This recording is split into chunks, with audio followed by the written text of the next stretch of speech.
thought I'd show you how I set up my palette. Now, I work on an upright easel, so I use a plastic palette which I can pin to the top. Unfortunately, it's not that easy to video, so but there's a little bit of extra pan at the top. I've set up my paint. Now I know what paints I'm using because I am painting a bee and I have a bee color chart. So these are basically the colors that I've set out onto my palette. I have the same system every single time when I'm painting so that I know where my color mixes are. So the first thing I do is I get my spray bottle and I wet all my paints just so that they're soft. Okay. And then at the bottom here, I have 4 empty spaces, and I always fill these with a little bit of water, which will be the water that I use for adding to my mixes whilst I'm painting. And I have a jam jar to the side where I wash my brushes. So once I have dampened all my, it's quite therapeutic. Once I have dampened all my paints, I take an inexpensive brush and I start here with my manganese hue. This is where I'm going to have my light. I start with my chromatic colors, my chromatic shadow colors. So here is my manganese hue, and then I put a little bit of schminky purple magenta up there. And then I will, this one's beating, I don't know why. Then I'm going to put a little bit of Windsor Orange Red here. Now I just put them out, I put them beside each other, but I don't actually mix them yet.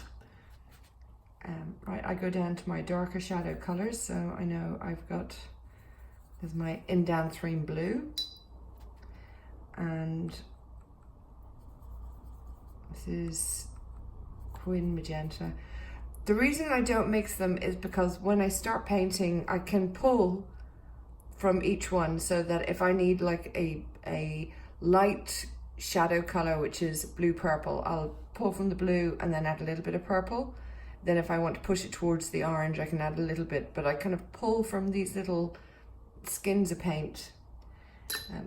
Right, so these are going to be my light shadows up here, and then I will have my darker shadows down here. My favorite color, Perylene Violet. Okay, and then because there's a lot of black in bees, I have Perylene Green down here, because Perylene Green and Perylene Violet make a beautiful dark black. But on bees, it's sometimes a little bit blue, so I'm going to add in a lot of, I can get kind of like a blue-gray color there.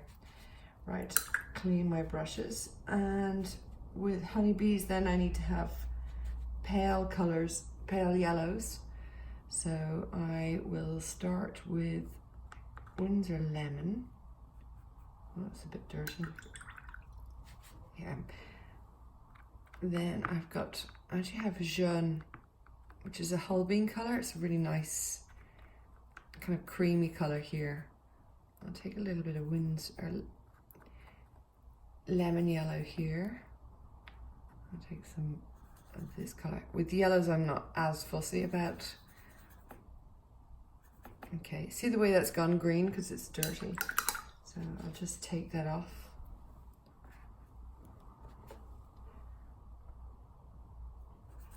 Right, and there's going to be, I'm going to take some of this.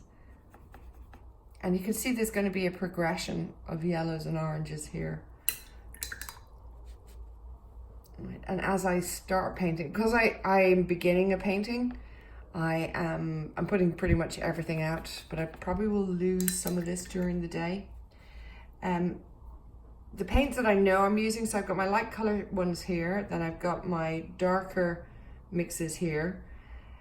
Then here I have my yellows, and this Windsor Orange, I think that's transparent orange, brown madder, and Perylene, oh, that's brown madder, and that's Perylene, Perylene maroon.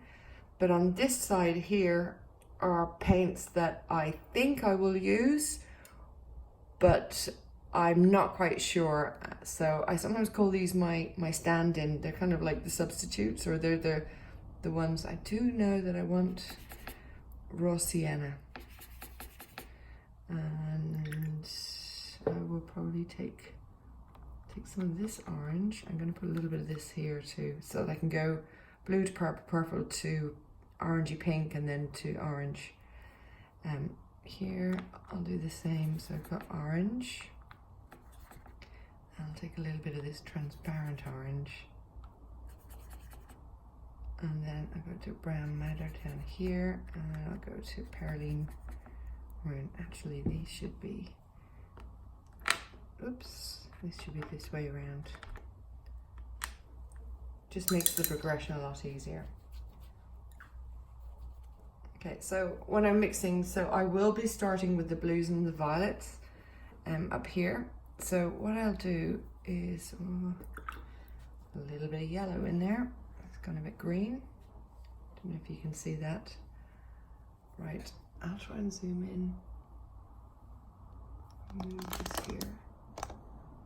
I'm not used to filming my palette, so okay.